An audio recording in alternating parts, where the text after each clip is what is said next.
Então Sim. vamos lá, gente. Então hoje vamos dar continuidade, né, à nossa aula de conhecimentos específicos. Vamos finalizar o bloco de farmácia hospitalar, como eu comentei, tá? E começaremos então falando sobre boas práticas de farmacovigilância para as Américas, que é o guia do OPAS, né, Organização Pan-Americana da Saúde. Então uma coisa que eu gosto de começar sempre citando para vocês é que muita gente me pergunta: o Ferracini, o Gomes, o Bisson tem capítulos de farmacovigilância. Você acha que vai ser cobrado? Assim, pode ser cobrado? Pode, mas eu acho que a probabilidade é baixa, tá? Tendo em vista que a gente tem uma bibliografia exclusiva para tratar de farmacovigilância, tá?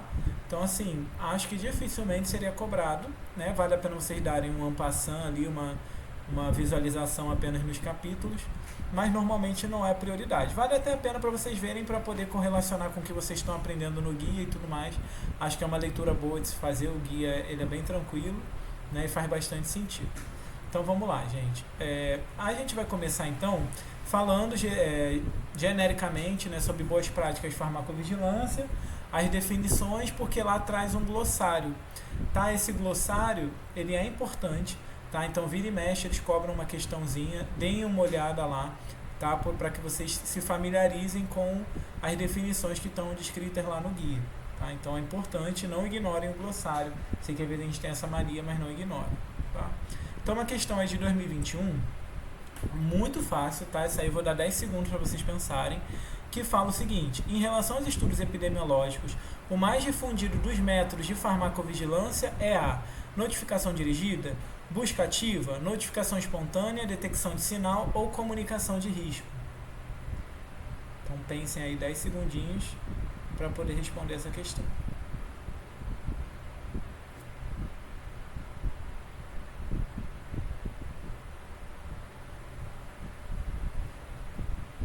E aí, gente, algum voluntário?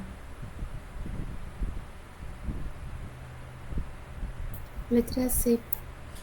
Então, notificação espontânea, né? Essa é bem simples. A gente já vai falar as características aí de um sistema de farmacovigilância, né? Que funcione bem. Então, assim, a notificação espontânea, onde o próprio profissional vai lá e notifica essa. Oi, Júlio, boa noite, tá? Onde o profissional notifica sem nenhuma obrigação, né, sem ninguém cobrando ele para que faça a notificação espontânea, é o melhor dos métodos. Temos muitos entraves, né? Normalmente a gente faz muito busca ativa quando a gente quer começar a trabalhar farmacovigilância. Então, o mestrado que eu fazia lá no FRJ, a gente fazia busca ativa.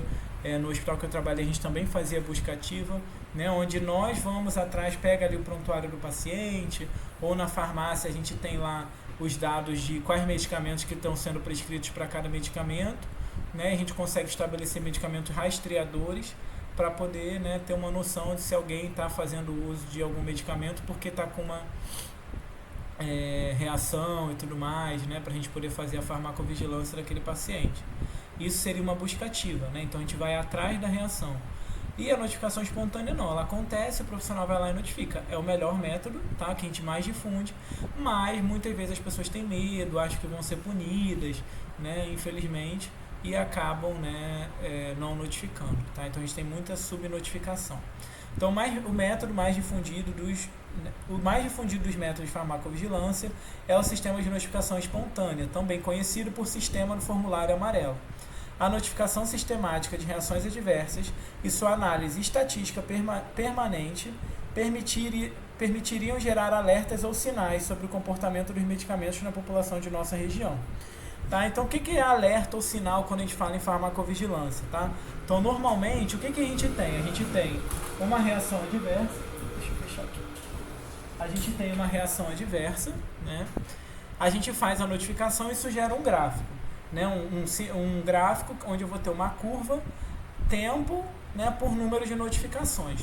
Quando a gente observa que o número de notificações está aumentando ao longo do tempo, a gente tem aí um sinal, né, um dado importante, a gente tem que investigar aquela reação adversa. Tá? Então é assim que a gente trabalha essa questão. Se o sistema de notificação espontânea funcionasse bem, né, a gente conseguiria identificar muito mais facilmente esse sinal. Infelizmente, nem sempre acontece e por isso a gente busca, né, outras alternativas, como a metodologia aí de busca ativa que eu expliquei brevemente para vocês. Vocês entenderam, gente, esses métodos? Vocês têm noção? Alguém já trabalhou com isso? Queria que eu explicasse mais ou podemos prosseguir?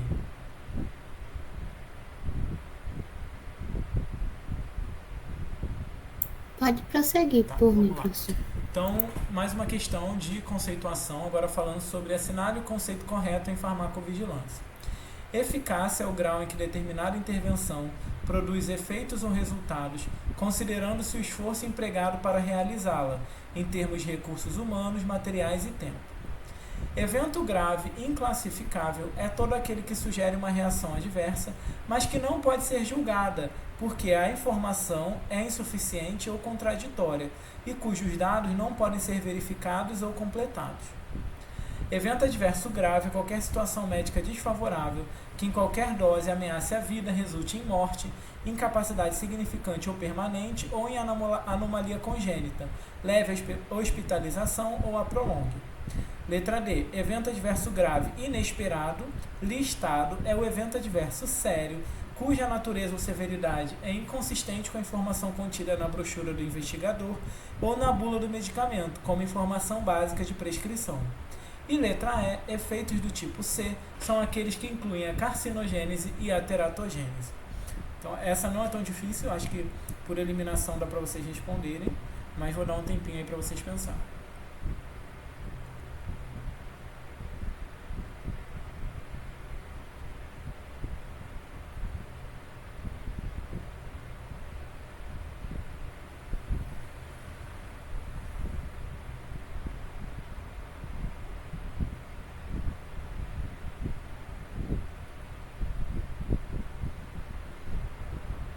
E aí, gente, algum voluntário para essa questão? Letra C? Letra C, certo, né? Acho que essa era de boa de responder porque a gente pensa, né, quando uma coisa é grave, é justamente por isso, porque ameaça a vida, pode resultar em morte, é necessário, às vezes, né, descontinuar, causa uma incapacidade, seja ela permanente, uma anomalia congênita, né? E as outras por que estão erradas? A primeira definição, na verdade, é de eficiência. Então, sempre que a gente fala, né, de quanto esforço a gente empregou para realizar determinada coisa, seja até um equipamento, né? Qual é a eficiência de um equipamento? Quanto de energia que ele gasta? Quanto de luz, né? Sei lá, quanto de mão de obra eu preciso para poder gerar um tal produto, né? Isso tem a ver com eficiência, tá? Não é eficácia. Então, eficiência é o grau em que determinada intervenção produz efeitos ou resultados, considerando-se o esforço empregado para realizá-la, em termos de recursos humanos, materiais e tempo. Eficácia não. Eficácia tem a ver com realmente chegar ao resultado que você deseja, né? E agora, evento grave inclassificável é todo aquele que sugere uma reação adversa, mas que não pode ser julgado. Na verdade, não é isso, né? Isso aqui é a definição de um evento inclassificável, não necessariamente grave.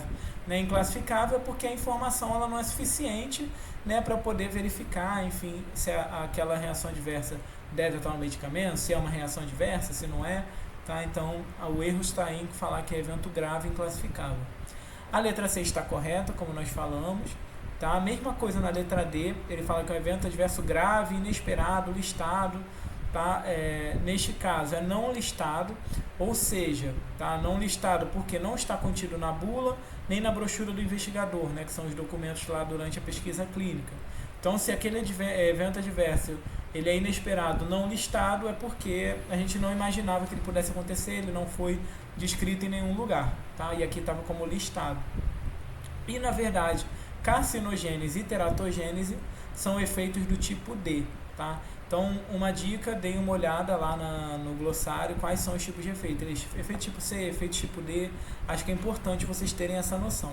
A maioria das outras definições, por que é grave, né, o que é inclassificável, listado, não listado, eu acho que é mais fácil de entender, mas esses tipos de efeito C, D, A, isso aí é um pouquinho mais decoreba. Então, é uma coisa que eu acho que é importante vocês reverem, tá, desse guia de farmacovigilância aí antes da prova. Agora uma questão novamente de 2023, tá? Muito fácil essa, que diz o seguinte: em relação às notificações relacionadas às boas práticas de farmacovigilância, é correto afirmar que os métodos de farmacovigilância ativa não são tão importantes quanto a notificação espontânea, pois não fornecem dados pertinentes de populações especiais e medicamentos específicos. Letra B. A notificação espontânea de suspeita de reações adversas a medicamentos é a principal fonte de informação em farmacovigilância. Letra C. Alguns exemplos de notificação espontânea são os registros de eventos ligados à prescrição, a vigilância caso controle e a técnica de pareamento de registros entre bancos de dados diferentes. Letra D. As notificações de eventos adversos do Sistema Nacional de Farmacovigilância se caracterizam por sua natureza obrigatória e confidencial. São especialmente úteis para detectar sinais de reações adversas raras, graves ou inesperadas.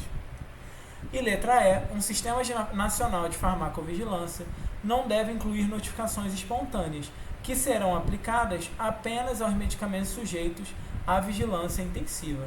Essa aqui vou dar 10 segundinhos, tá, para vocês pensarem e me responderem.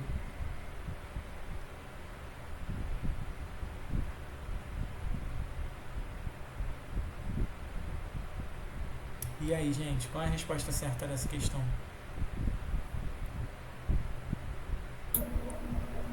Letra B, né? Ela é basicamente a primeira questão que a gente trouxe hoje, falando que o método, né, a principal fonte na farmacovigilância é a notificação espontânea, como a gente comentou. Né? Então, uma questão bem simples, que de formas diferentes foi cobrada já em 2 anos, tá? De 4 anos que nós temos essa banca aí à frente. Então, vide aí a importância de conhecer as questões que já foram cobradas em anos anteriores, tá? Sobre métodos de farmacovigilância ativa, está errado dizer que eles não são tão importantes quanto a espontânea. Na verdade, é justamente por fornecerem dados de populações especiais, medicamentos específicos, que a gente utiliza bastante ele, tá? Deixa eu só aceitar a Renata aqui. Então, como relembrando, né? Um método de notificação de busca ativa, na verdade, né, é um método onde nós vamos atrás daquela reação adversa. Então, através de, como ele já fala aqui depois, deixa eu ver, técnicas ativas, né? Então, eventos ligados à prescrição, vigilância caso controle, técnicas de pareamento de registros entre bancos de dados diferentes. Então, você puxar de bancos de dados, tá, sei lá, o uso de medicamento por uma população e o número de reações adversas que ela está desenvolvendo, né, e tentar parear esses dados é uma forma ativa de buscar uma reação adversa. Então, prescrição, como eu mencionei, né, a gente pode pesquisar ali nas prescrições que estão saindo da nossa farmácia, né, que a gente está aviando, que tipo de medicamento? Estão usando muito, como eu já mencionei, acho que foi na outra aula, né? Muita lactulose, constipação. Será que é um evento adverso de um medicamento que esse paciente está tomando? Né? Então, a gente define medicamentos rastreadores para poder observar se aquele paciente está com uma reação adversa e fazer farmacovigilância. Então, isso é importante para a população especial, que às vezes, né, é muito pequena, então uma doença rara, sei lá, né, ou paciente tipo criança, que é mais difícil da gente estudar, então a gente tem que ir atrás daquela reação adversa. E medicamentos específicos também, né, que às vezes não são muito utilizados, a gente mesmo vai atrás. No meu mestrado, né, o outro que eu fazia, a gente escolhia alguns medicamentos, inclusive de alto custo, que eram pouco usados, né, que não tinham muito dado para fazer a busca ativa, né, e tentar estabelecer ali lá no nosso hospital algumas reações adversas, talvez não tão conhecidas, estabelecer ali enfim, né, pegar os dados epidemiológicos para poder, inclusive, depois notificar, talvez alterar a bula. Então, assim, ela ajuda bastante, diferente do que está descrito aí na alternativa A, tá? Letra D, quando fala que o Sistema Nacional de Farmacovigilância é natureza obrigatória, muito pelo contrário, é voluntário, né? Embora eticamente a gente devesse aí, notificar, tá? E o Sistema Nacional de Farmacovigilância pode e deve incluir um sistema de notificação obrigatório, né? Quando fala aqui notificação espontânea, deve incluir notificações espontâneas, tá? E na verdade é o principal método, né? A principal fonte de informação que nós temos. Então acho que essa questão não era tão difícil, né? Só a gente fazer uma análise crítica dava para responder, tá bom? E 2021 novamente. Então aqui fala sobre as características de um sistema de notificação bem sucedido em farmacovigilância. Então, letra A, o sistema deve ser independente. As recomendações se concentram mais sobre as mudanças dos sistemas, processos e produtos do que sobre o desenvolvimento individual. Letra B, oportuno. As notificações são analisadas imediatamente e as recomendações são difundidas rapidamente aos que precisam estar cientes dela, principalmente quando da identificação de perigos graves. Letra C. Não punitivo. Não existem elementos que comprovem ações inadequadas. Letra D. Confidencial. A identidade dos pacientes deve ser preservada, mas as dos notificadores e instituições deve ser aberta. E letra E. Responsivo. A agência que recebe a notificação é capaz de chegar a conclusões definitivas. Então pensem um pouquinho, né? Tem algumas definições aí trocadas para a gente poder responder essa questão.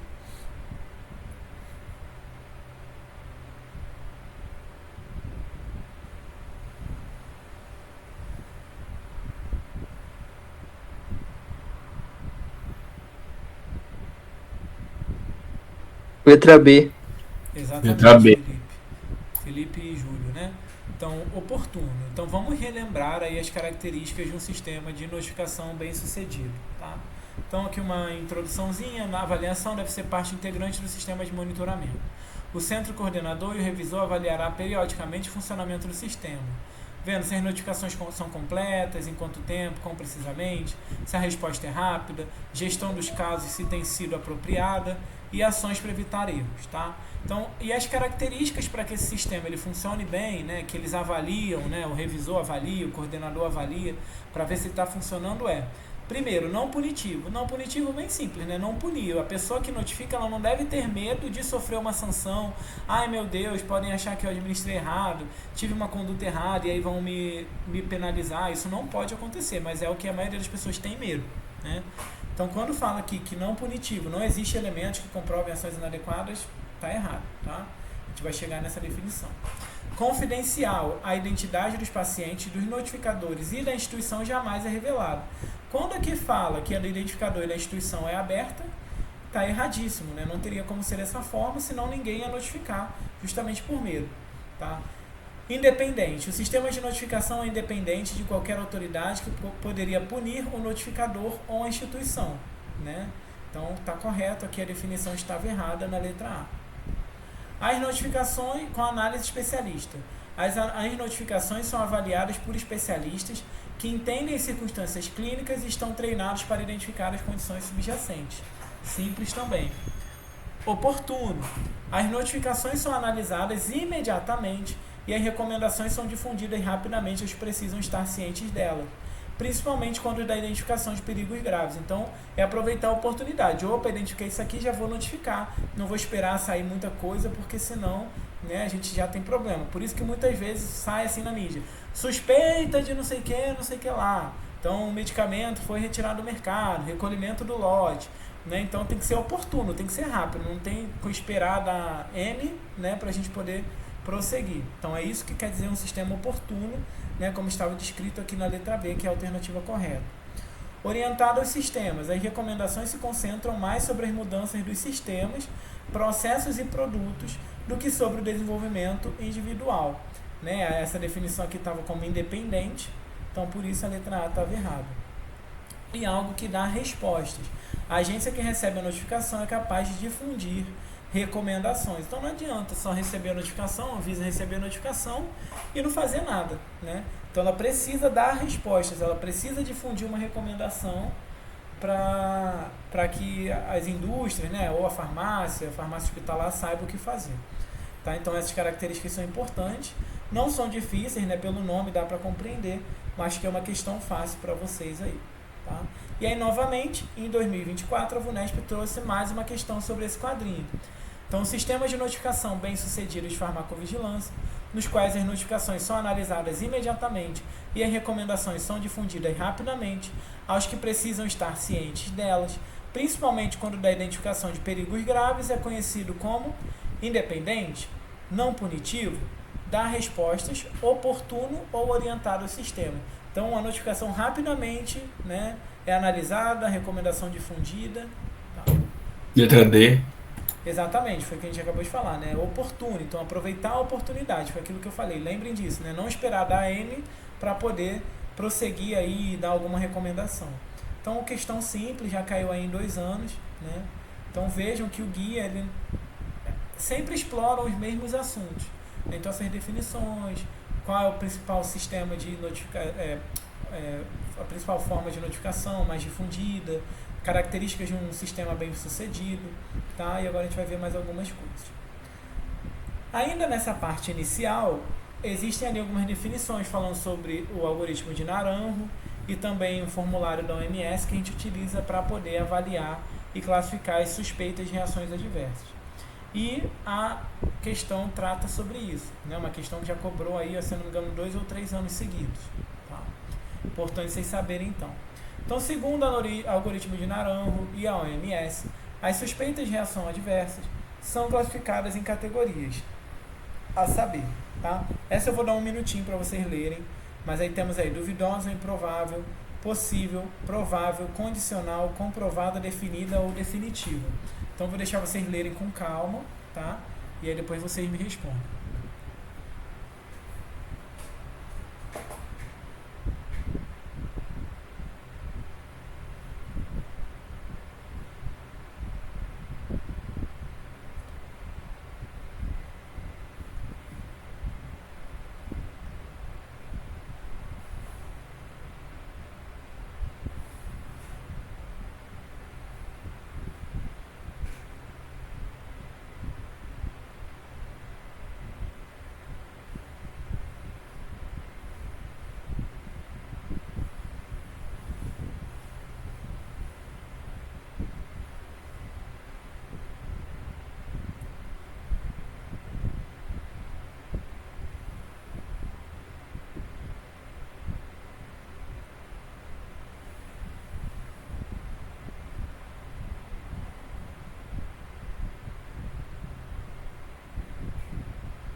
E aí, gente, alguém? Letra A. Letra D. Tá, vamos lá. Vamos ver, pode ser que eu tenha botado o gabarito errado, tá? Letra A. Duvidoso ou improvável. Um evento clínico sem alteração em exames laboratoriais que se manifesta com uma sequência temporal improvável em relação à administração do medicamento e que pode ser explicada de modo mais plausível pela doença de base ou pelo efeito de outros medicamentos ou substâncias. E letra D, condicional. A sequência temporal é razoável e a reação não seria explicada pelo estado clínico subjacente do paciente, mas o quadro apresentado não é conhecido como efeito indesejável do medicamento utilizado. Tá? Então, acho que você está correto. Não, mentira. Mas é tá com, certo. é com É com alteração. Com alterações. Eu vi errado ali. É com alteração. Cadê ele? Fala. Aonde? Ah, Aqui, sem alteração. Ah, tá. É com alteração. alteração em exames laboratoriais. Tá, então a letra A está incorreta, a letra D. Depois a gente volta na questão, vamos debater um pouquinho sobre o algoritmo de Naranjo e tudo mais, tá? Então esse algoritmo do de Naranjo e o da OMS, eles servem justamente para a gente definir a causalidade de reações adversas, né? Então estabelecer-se uma reação adversa, ela deve-se, né, àquele medicamento ou a uma tecnologia, enfim, ou não, tá? Então nós temos o algoritmo de Naranjo aqui à direita, são 10 perguntas, né? Esse é um algoritmo muito utilizado para pesquisa clínica, a gente usa no dia a dia, tá? Mas são perguntas que às vezes a gente não consegue aplicar na prática, tá? Então vamos lá, existem relatos conclusivos sobre essa reação? Sim, não, não sei. A cada pergunta você atribui uma pontuação e no final, com a sua pontuação, você consegue dizer, tá, a classificação de acordo com essas aqui, comprovadas, provável, possível, duvidosa, tá? E a OMS traz uma a mais. Tá? Então, na verdade, é pela pontuação que a gente chega à conclusão. Tá? É o método aí mais difundido que a gente utiliza para a definição de causalidade. Existem outros métodos, né? No meu mestrado eu estudava um outro formulário para substituir o de Naranjo. Por quê? Se vocês verem aqui, ó, a reação reapareceu quando o fármaco foi readministrado. Às vezes não é tão ético na prática clínica a gente readministrar um medicamento que a gente está suspeitando que tem uma reação adversa. Então, isso às vezes é difícil de fazer na prática. Já num ambiente controlado do estudo clínico é mais fácil. A reação reapareceu com a introdução de um placebo, ninguém faz isso na prática, só no estudo clínico. Então, existem várias perguntas. Tá, o fármaco foi detectado no sangue ou outros fluidos. Lá na UFRJ, a gente até conseguia fazer, tá, esse exame lá no sangue para poder determinar, enfim, a concentração do fármaco no sangue e tudo mais, mas isso não é algo comum, lá é porque tinha centro de estudo e tudo mais. Então, assim, várias perguntas acabam a gente respondendo como não sei, e a gente nunca consegue determinar, por exemplo, que é comprovada, definida ou definitiva, no máximo provável. Isso é bem ruim. Então, por isso, estão surgindo cada vez mais outros algoritmos para poder substituir o de Naranjo, né? E aí era o que eu estudava, inclusive, para que a gente consiga chegar a uma classificação melhor para reações adversas e não ficar sempre nesse provável, que é o que geralmente acontece, tá? Então a gente estabelece aqui a pontuação, no final com a pontuação total a gente determina qual é a causalidade, né? Se, enfim, se é provável, se não é, enfim, tá? E o FDA, né, ela, junto lá com a OMS, né, a OMS adotou esse algoritmo do FDA, é muito mais simples. Na verdade, ele é um fluxograma, né, que diz o seguinte: a reação possui associação cronológica razoável? Não. Duvidoso, remoto. Se não faz sentido, se a reação começou antes de tomar um medicamento, por exemplo, não faz sentido atribuir a ele, tá? Sim, é possível. Se possui, a reação desaparece ao se suspender o medicamento? Não. Opa, então é possível, tá? Agora, desaparece? Sim, então é provável. E reaparece ao se readministrar o medicamento? Sim, então comprovado. Então, se tudo for respondido sim, ela é comprovada, né? Mas aí o guia lá do OPAS traz uma definição bonitinha para cada, né, causalidade. E aí, definição de causalidade. E aí, nesse caso, eu acho que é o que vocês precisam saber, tá? Mas entendam que essas informações aqui, elas são tiradas desses algoritmos, né? Se vocês pegarem lá e compararem, vocês vão ver que estão relacionados ao algoritmo de Naranjo e do FDA, tá? Então, de acordo com o algoritmo de Naranjo, como eu falei, são 4, tá? Reação comprovada ou definida, provável, possível e duvidosa. E a OMS adicionou aí a condicional também como uma categoria, tá? Mas pelo algoritmo de Naranjo são 4 apenas. Então, comprovada, definida ou definitiva, tá? Um evento clínico, inclusive alteração em exames laboratoriais, que se manifesta com uma sequência temporal plausível, ou seja, faz sentido ao longo do tempo em relação à administração, que não pode ser explicado pela doença de base, nem pelo efeito de outros medicamentos ou substâncias. A resposta à suspensão deve ser clinicamente plausível, e o evento deve ser definitivo do ponto de vista farmacológico ou fenomenológico. Se necessário, pode-se lançar mão de um teste de reexposição ao medicamento, né? Já seria o algoritmo de Naranjo, para obter resultados conclusivos, mas é difícil de fazer. Provável, likely. Um evento clínico, inclusive alterações em exames laboratoriais, que se manifesta com uma sequência temporal razoavelmente plausível em relação à administração do medicamento, que dificilmente seria atribuível à doença intercorrente a outros medicamentos e que apresenta resposta clinicamente razoável à suspensão do medicamento. Não é preciso ter informação sobre reexposição para aplicar esta definição. Então, na comprovada, você pode lançar mão da reexposição, que é difícil, tá? Mas no caso da provável não é preciso ter essa informação. Inclusive por isso que eu mencionei para vocês que a maioria das vezes que a gente vai definir lá pelo diagrama de Naranjo, a gente acaba caindo no provável, né? Então, se vocês entenderem isso, né, entenderem que lá no diagrama, no algoritmo de Naranjo, tem essa pergunta, se teve uma reexposição, isso reapareceu e que a gente quase não consegue responder essa pergunta, né, vocês iam saber essa definição, né? Dá para lembrar dessa definição. Deixa eu só aceitar aqui a pessoa que está pedindo. Matheus.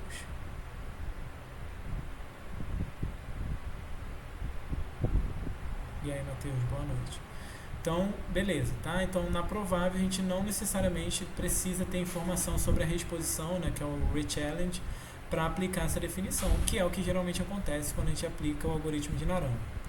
Possível, possible, um evento clínico, inclusive alteração em exames laboratoriais, que se manifesta com uma sequência temporal razoavelmente plausível em relação à administração, mas que também pode ser explicado pela doença de base ou pelo efeito de outros medicamentos ou substâncias. A informação a respeito da suspensão pode faltar ou não estar clara. Então, a maior diferença agora da possível, né, é que não necessariamente aquela reação se deve àquele medicamento, né? Pode ter uma outra substância, uma doença, alguma coisa que me permita, tá, explicar também aquela reação. Aí ela é possível. Duvidosa ou improvável, um evento clínico, inclusive alteração em exames laboratoriais, que se manifesta com uma sequência temporal improvável em relação à administração do medicamento e que pode ser explicado de modo mais plausível pela doença de base ou pelo efeito de outros medicamentos ou substâncias. Aqui, né, tudo ruim. Então, pode ter uma alteração no exame, mas, né, a sequência temporal às vezes é improvável, como eu falei, às vezes a reação já acontecia antes do medicamento, tá? E também pode ser explicada por uma doença de base ou pelo efeito de outros medicamentos. Ou seja, as coisas elas vão só se somando, né, a cada definição. Já no caso da condicional, a sequência é razoável, a reação não seria explicada pelo estado clínico subjacente do paciente, mas o quadro apresentado não é conhecido como efeito indesejável do medicamento utilizado. Adicionalmente, né, um evento clínico, inclusive alteração em exames laboratoriais, notificado como reação adversa, para o qual é imprescindível obter mais dados para poder fazer uma avaliação apropriada, ou cujos dados adicionais ainda estão sendo examinados. Então, a condicional, tá, é quando você não tem dados suficientes para poder responder, tá, mas a sequência temporal ela é plausível, diferente da duvidosa ou improvável, tá, mas não necessariamente é explicado por uma doença de base, como no caso da possível e da duvidosa, tá? Porém pode estar associada, tá, a essa substância, né? Só que isso ainda está em estudo. Então, gente, deem uma relida nisso aqui, é muito importante saber essas definições, tá? Acho que é uma das partes mais importantes, é uma questão que cai toda hora. Então, por isso, tá, a alternativa D estava correta, condicional. Então, é a definição da OMS. A sequência temporal é razoável. A reação não seria explicada pelo estado clínico, mas o quadro não é conhecido como efeito indesejável do medicamento. A letra A, como vocês falaram, sem alteração em exames laboratoriais, está errado por causa disso.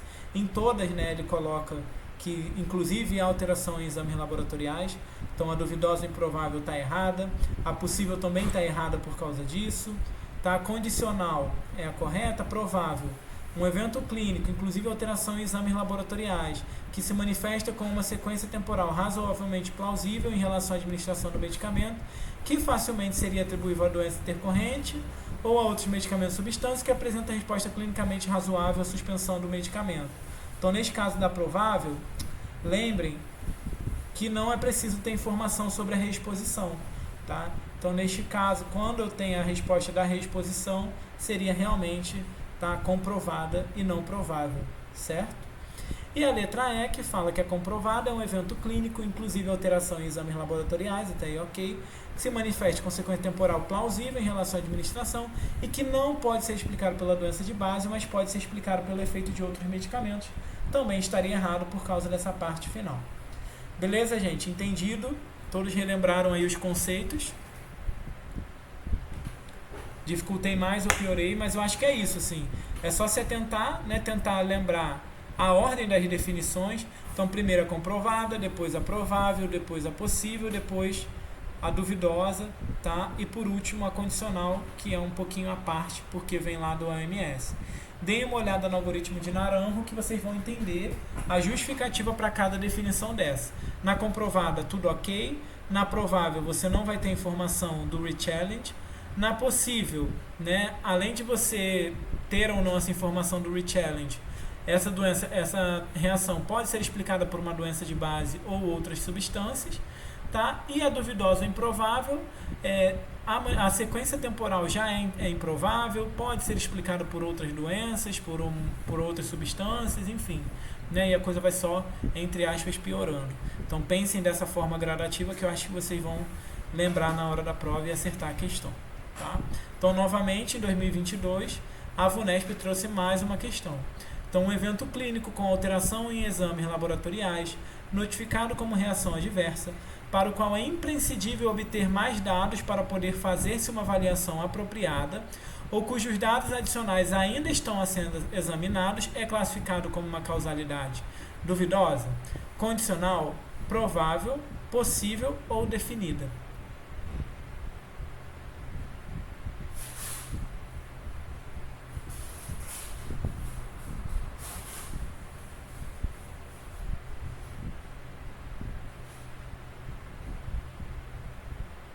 E aí, gente? B. B, né? Essa é a condicional. Justamente, tá? Alteração em exames, ok.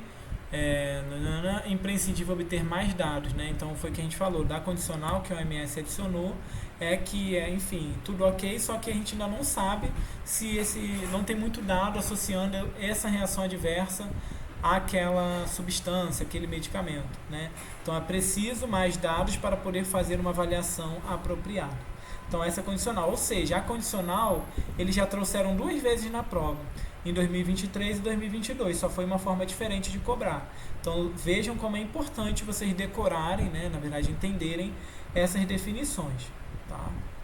E 2021 de novo, segundo o algoritmo de Naranjo, um evento clínico com alteração em exames laboratoriais que se manifesta como uma sequência temporal improvável em relação à administração do medicamento e que pode ser explicado de modo mais plausível pela doença de base ou pelo efeito de outros medicamentos ou substâncias, corresponde a uma suspeita de reação condicional, possível, provável, comprovada ou duvidosa.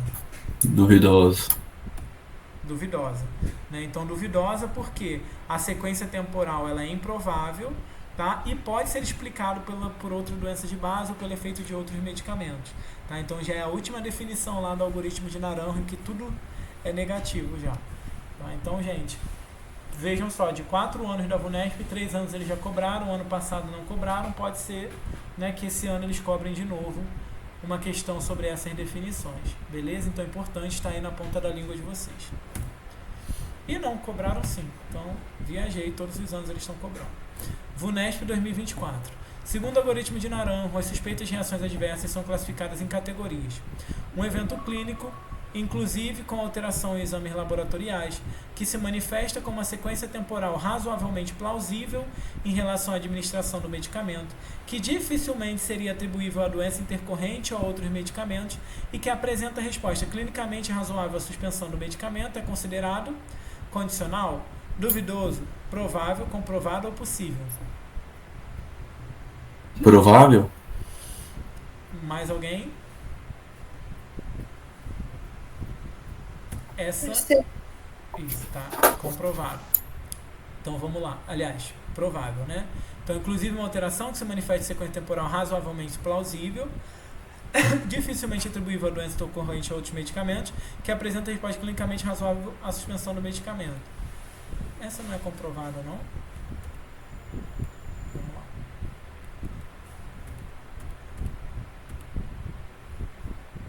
Porque no caso da provável, né? Não, é porque quando é razoavelmente é provável. A comprovada ela não é razoavelmente, né? Ela é. É plausível. Tá plausível, isso mesmo. Quando eu falo razoavelmente plausível, ela é provável. Tá, razoavelmente plausível. Porque não precisa ter informação, mas pode ser associado. Tá, beleza. Então esta, letra C, provável. Bom que vocês já estão sabendo mais que eu. Desculpa. Tá? E se fosse comprovada, então a resposta ela seria plausível. E agora, boas práticas de análise e gestão de risco, né? Uma segunda parte aí do OPAS, né? Do guia, que vai tratar, então, sobre aquelas medidas que a gente pode utilizar para poder, enfim, atuar quando a gente tiver algum problema, o que a gente pode fazer, o que a indústria deve fazer e tudo mais, tá? Também uma parte importante. 2023, sobre mineração de dados, né? Assinale a alternativa que completa correta e, respectivamente, as lacunas do texto a seguir. A mineração de dados ou prospecção de dados na farmacovigilância consiste na extração, pontinho, pontinho, da informação contida implicitamente nos dados e previamente desconhecida, que possa ser útil para algum processo ou finalidade. O termo engloba um conjunto de técnicas destinadas a obter conhecimentos processáveis de grandes bancos de dados, preparando, sondando e analisando os dados para extrair a informação pontinho, pontinho neles. Para o responsável por um sistema, normalmente os dados em si, pontinho, pontinho, o mais relevante, mas a informação que se encerra em suas relações, oscilações e interdependências. A mineração de dados, pontinho, pontinho, estabelecer funções de causalidade entre um produto e eventos adversos. Sua utilidade se limita a possibilitar a identificação de eventos raros ou inesperados, pois fornece informação oportuna às investigações que estiverem sendo realizadas. Então vou dar um tempinho para vocês completarem essa lacuna aí.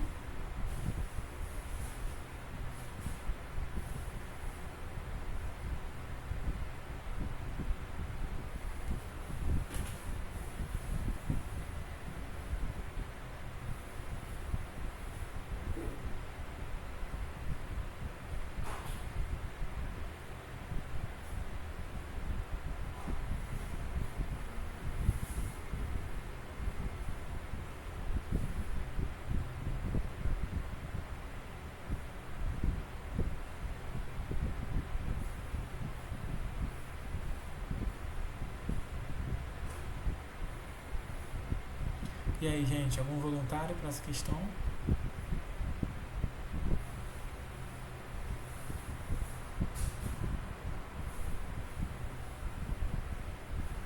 Tá?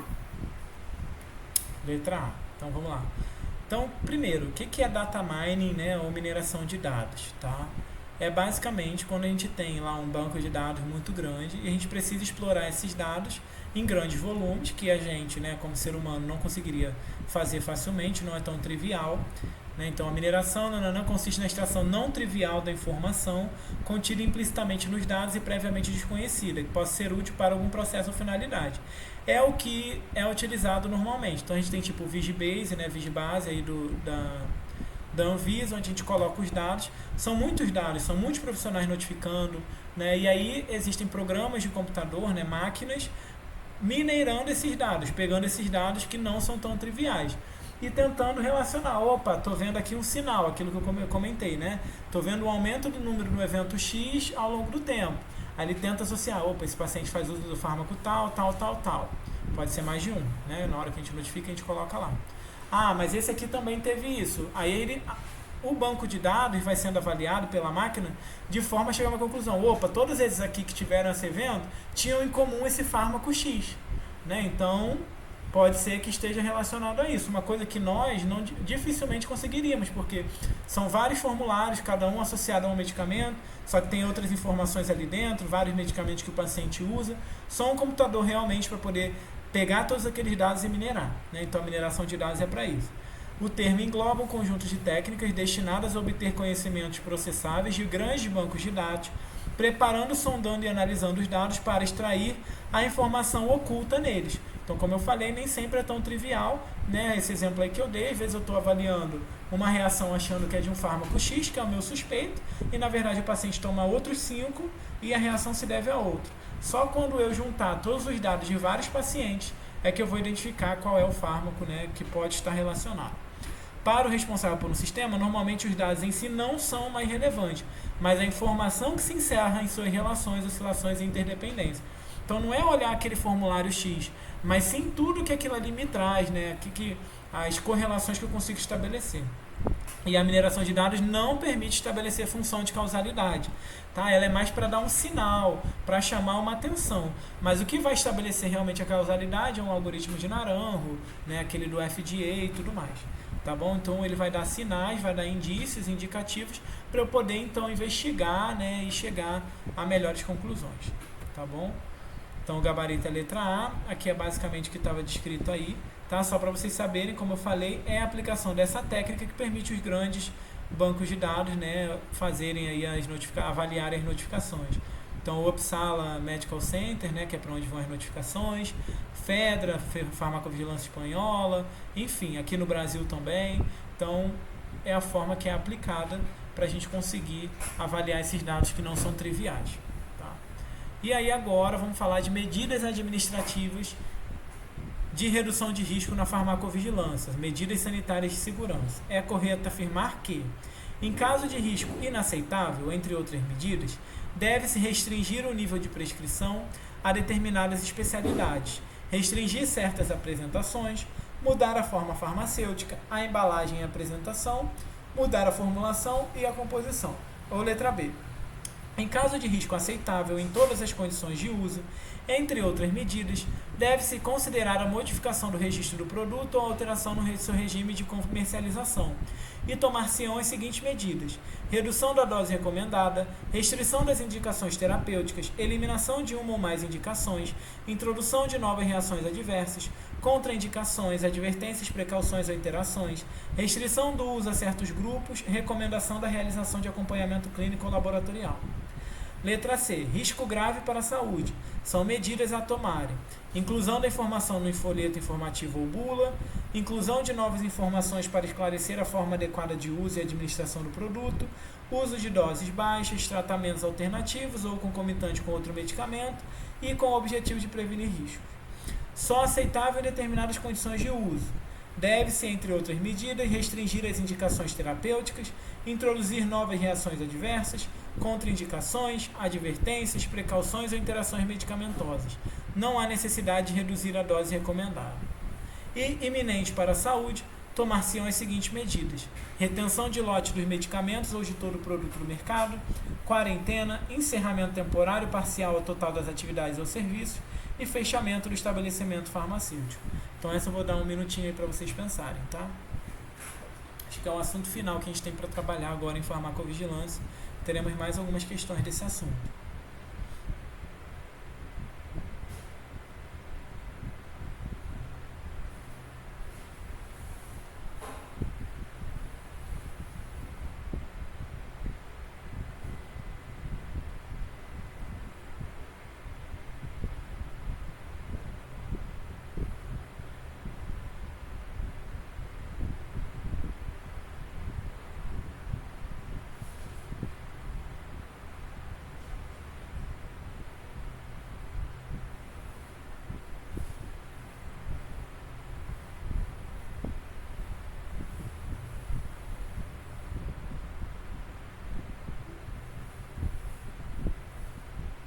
E aí, gente, algum voluntário para responder essa questão? Um pouquinho maior ela, né?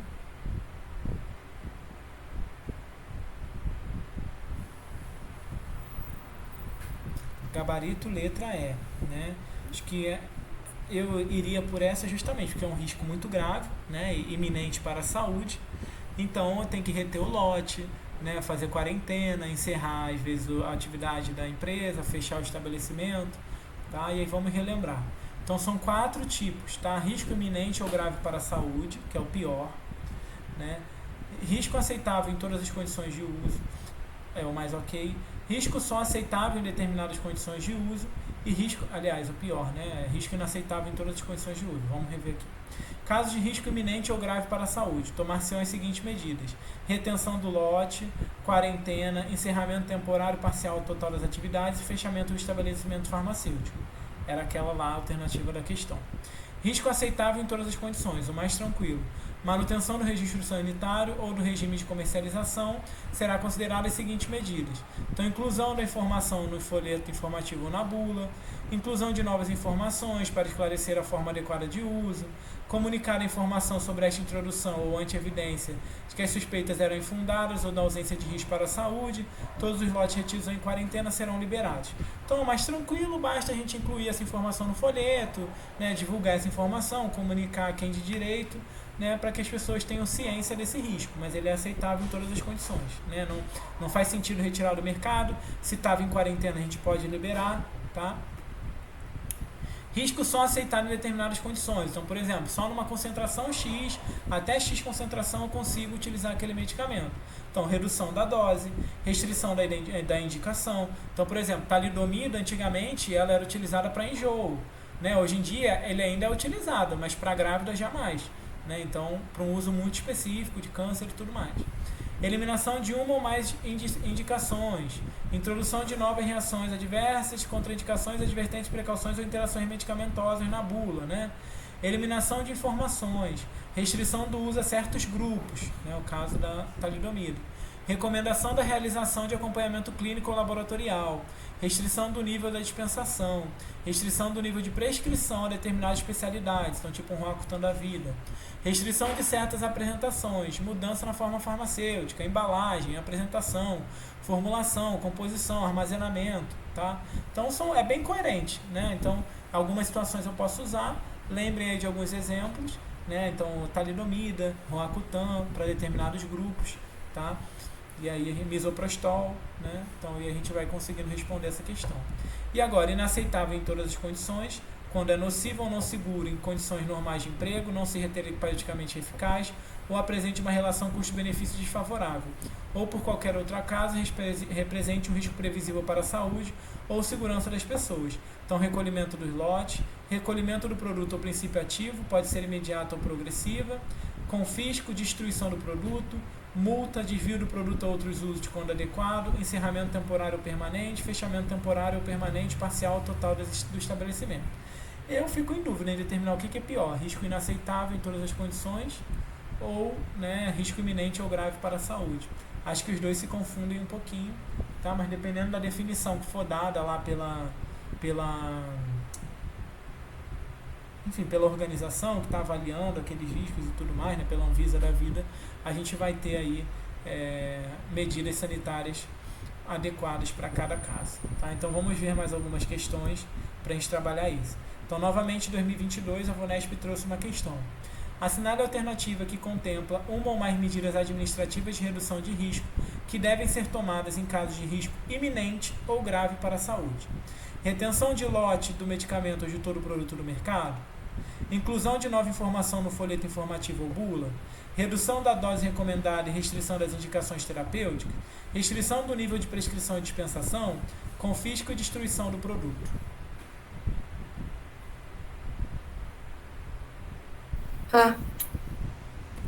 Letra A, né? Então a letra B, a letra C e a letra D eram mais tranquilas de entender, né? Que são casos em que elas são recomendadas em determinadas situações. Confisco e destruição está relacionada a risco inaceitável em todas as condições, que a gente vai até destruir aquele medicamento, tá? E no caso do risco iminente ou grave para a saúde, retenção do lote do medicamento ou de todo o produto do mercado.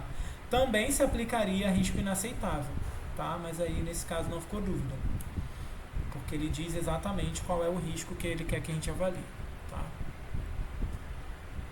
Relembrando aqui, e por último, em 2024, a VUNESP, já botei a resposta, trouxe novamente essa questão.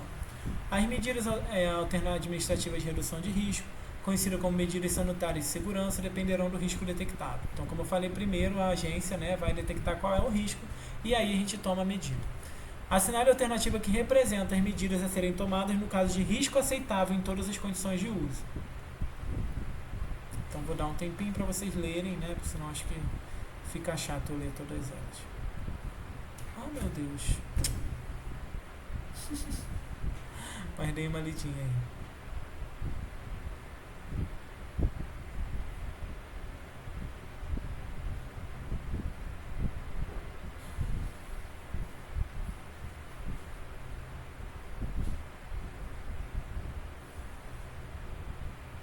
Alguém já é voluntário para responder essa questão?